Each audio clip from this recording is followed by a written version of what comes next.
Bienvenue sur Africa 24 dans cette nouvelle édition de Non-Stop Info. Au sommaire de l'actualité, 36e anniversaire du coup d'État militaire célébré ce lundi en Guinée équatoriale. Le pays commémore ainsi la fin du régime dictatorial du président Macias Nguema, premier dirigeant du pays. La Guinée équatoriale accueille aussi un sommet regroupant deux entités du continent. Ce lundi est prévu à Malabo un sommet réunissant la communauté économique des États de l'Afrique de l'Ouest et la communauté économique des États de l'Afrique centrale. Entrepreneuriat en Côte d'Ivoire, la promotion de l'auto-emploi fait partie des solutions durables préconisées par le gouvernement. L'amélioration du climat des affaires est également au cœur de la stratégie. Mais avant de développer ces titres, opération de recensement biométrique des réfugiés rwandais entamée en avril 2015 pour théoriquement 6 mois, elle pourrait durer plus longtemps que prévu. La première difficulté est d'accéder aux populations réfugiées. La seconde reste la crainte des réfugiés qui redoutent un rapatriement forcé. Les enregistrements sont terminés dans les provinces du Katanga et de l'Équateur.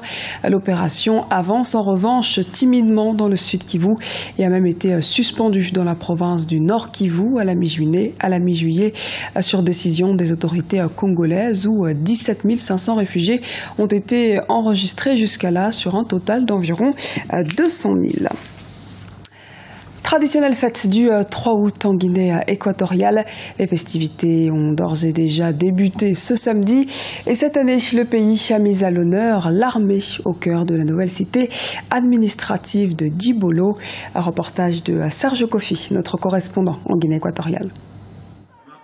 La Guinée équatoriale honore son armée. C'est dans l'unité que toutes les institutions de la République se sont retrouvées dans la nouvelle cité administrative de Djibolo, au centre du pays, samedi, pour commémorer la traditionnelle fête du 3 août. El Golpe de la Libertad, le coup de la liberté, comme on l'appelle en Guinée équatoriale, c'est le jour où l'armée renversait Macias Nguema, le premier président du pays. Gracias a la actuación de nuestras fuerzas hoy en Guinée équatoriale. Grâce à l'action de nos forces armées, aujourd'hui la Guinée équatoriale jouit de sa liberté. L'indépendance de la Guinée équatoriale doit non seulement interpeller le peuple, mais aussi les forces armées qui doivent la défendre et en être le garant. Ils doivent être les gardiens de la paix qui règne actuellement en Guinée équatoriale. Ce sens du sacrifice, l'amour de la patrie, l'abnégation et la discipline qui caractérisaient cette armée des années 70, l'État veut en faire un exemple pour la nouvelle promotion sortie des deux écoles militaires que compte le pays. Selon le chef d'État équato-guinéen, ce sont des valeurs que doivent aujourd'hui incarner la nouvelle promotion des 80 officiers et 69 sous-officiers sortis de l'école interarmée générale Obiang Nguema Bazogo et de l'école navale à vocation régionale de Bata. El terrorismo está proliferándose en el continente africano. Es un fenómeno extraño. Le phénomène qu'on observe aujourd'hui, c'est le terrorisme. Ce phénomène est proche de nos frontières. Ce phénomène prolifère sur le continent africain. C'est un phénomène que nous devons à tout prix surveiller. Le devoir des forces de sécurité est de combattre la délinquance et le terrorisme. Nous demandons également à nos forces armées de lutter contre la piraterie qui est en train de s'installer dans le golfe de Guinée. Le 3 août 1979, une partie dissidente de l'armée équato-guinéenne conduite par le lieutenant-colonel Obiang Nguema Bazogo renversait Macias Nguema. Ce coup d'État est celui qui apporta la liberté au peuple, dont une partie avait choisi de s'exiler au Cameroun et au Gabon voisin. 36 ans après, il est encore célébré avec faste. Résultat provisoire officiel des élections municipales à Madagascar. Le taux de participation était très faible dans la capitale d'Antananarive, avec seulement 29,08% d'électeurs. C'est dans cette même localité que Lalaou Ravalman, l'épouse de l'ancien président, est arrivée en tête avec 55,86% des voix. Les résultats provisoires de tout le territoire ne seront connus que dans une dizaine de jours. Mais quels sont les enjeux de ces scrutins ? Élément de réponse avec Andrian Tsilla, analyste politique. Après une campagne électorale marquée par un clair retour sur le devant de la scène politique de Marc Ravalman et de André Zouel, respectivement donc ancien président de la République et ancien président de la transition, et tous deux également anciens maires de Tananarive, les urnes ont rendu un verdict conforme aux enjeux en cours. À Antananarive, la capitale, le duel a surtout eu lieu entre les candidats soutenus par les deux ex-chefs d'État. Et au final, après une campagne qui ressemblait plus à une présidentielle, c'est la femme Marc Ravalman qui a remporté la victoire. N'oublions pas que la crise de 2009 a commencé par une opposition entre Ravalman et Rajoel. Et pour cette fois, c'est Ravalman qui a pris le dessus. Sur le plan national, nous avons plus le reflet du conflit qui oppose l'exécutif au législatif, donc le parti présidentiel contre l'alliance regroupée autour des ex-alliés devenus opposants et menés par Andry Rajoelina. Les enjeux sont multiples, mais très simples. Pour Ravalomanana et Andry Rajoelina, il leur faut marquer leur retour dans le paysage et les fonctionnements politiques de Madagascar. Ensuite, de ces élections sortiront de grands électeurs qui joueront un rôle crucial dans la désignation des 2/3 des membres de la future Chambre haute. Pour le parti présidentiel, il leur fallait montrer qu'il couvre désormais toute l'île. La communauté économique des États de l'Afrique centrale et la communauté économique des États de l'Afrique de l'Ouest mutualisent leurs efforts. Les deux organisations se rencontrent ce 3 août à Malabo, en Guinée équatoriale, afin de parler de la lutte contre le terrorisme, mais aussi concernant les relations économiques. Les précisions de Lise Elsi à Kizimana. La CEAC et la CEDEAO pour un avenir commun. La CEDEAO, la communauté économique des États de l'Afrique de l'Ouest, qui compte environ 300 millions d'habitants, et la CEAC, la communauté économique des États de l'Afrique centrale, près de 145 millions d'habitants, convergent vers un rapprochement. Le voisinage géographique est un élément important qu'il faut prendre en compte. Et la langue ne devrait plus être une barrière pour empêcher qu'on se retrouve. Je voudrais rappeler que le Nigeria a déjà décidé que le français soit une deuxième langue nationale, une langue officielle plutôt du Nigeria. Donc oui, c'est l'occasion idoine pour que ces États se retrouvent effectivement. Même si la langue n'est plus une barrière pour les rencontres, quelques problématiques sur les systèmes économiques des deux communautés se posent toujours, avec en première ligne le questionnement de l'intégration économique. On a affaire à des zones qui ont des systèmes économiques et monétaires assez différents. Si on prend le cas par exemple du franc CFA, le franc CFA des pays ouest-africains, donc CEDEAO, BCAO, n'est pas utilisé dans les pays CEAC, CEMAC et inversement. Donc il y a sans doute pas mal de questions stratégiques concernant l'économie et la défense, enfin, l'intégration économique et le soutien militaire, qui nécessitent un rapprochement entre les deux organisations régionales. Les représentants de la CEAC et de la CEDEAO se rencontrent en effet ce lundi 3 août à Malabo, en Guinée équatoriale. Un sommet régional qui aura pour objectif de trouver une stratégie commune pour lutter contre le terrorisme.